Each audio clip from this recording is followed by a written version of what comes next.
You're not going to believe this, but did you know in the military you can actually still have drugs in your system and legally pass a drug test? A negative drug test in the military does not mean you had 0 drugs in your system. Let me explain. In one of my previous videos, I've been seeing a lot of comments like this one and like that one and even this one here.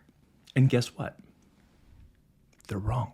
Just because you pee into a cup and it comes back as negative does not mean you had 0 drugs detected in your system. Hey there, I'm Cody Harnish, a civilian defense attorney who represents only military service members under the UCMJ. Now, I've represented my fair share of clients who have been wrongfully accused of using drugs and were in shock when the UA came back and it said they popped hot and they were able to be retained at a separation board or found not guilty at a court-martial. The Office of the Undersecretary of Defense has put out the guidelines regarding the concentration cutoff levels. The cutoff level is an amount you can have in your system and still pass at UA, still pass a test. If you have under the cutoff level, you pass. If you have over the cutoff level, you're considered to have failed the drug test. What are these cutoff levels? Well, you can see them here. For THC, it's 15 nanograms per milliliter. So this means you can actually have 14 nanograms per milliliter of THC in your system and consider to have successfully passed the drug test. Passing a drug test does not mean you're totally clean. It means you didn't have more than the cutoff level for that drug in your system. Put another way, drug tests in the military are not about testing the presence of drugs in your system, but the amount of drugs in your system. Why do we have these cutoff levels? Well, one, these tests are not perfect. They are not infallible. There needs to be room for error.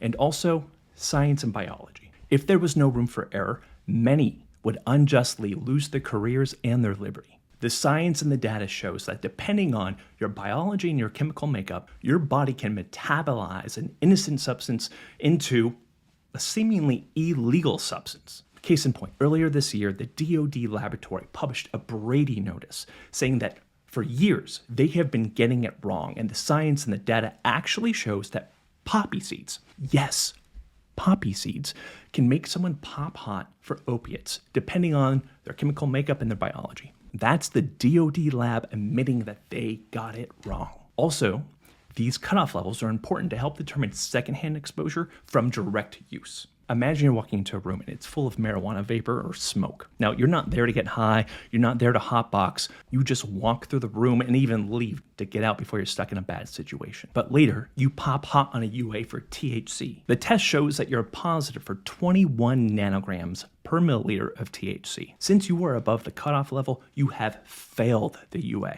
But again, you did not knowingly ingest THC.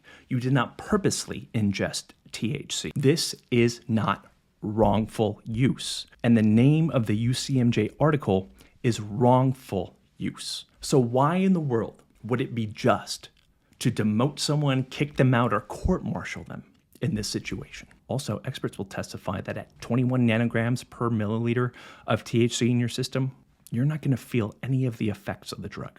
You're not going to feel the euphoria. You're not going to feel any psychotropic effects. You're not going to feel high. You won't know it's in your system. You'll just go on about your day until you pee in a cup and it comes back that you tested positive and now your career and your liberty is on the line. Now, government attorneys and prosecutors, they may say, you can't pop hot from secondhand exposure. Well, they're wrong. And why they're wrong is because they're basing their opinion on science and data from the 1960s when marijuana was not the same as it is today. It's the stickiest of the ickiest.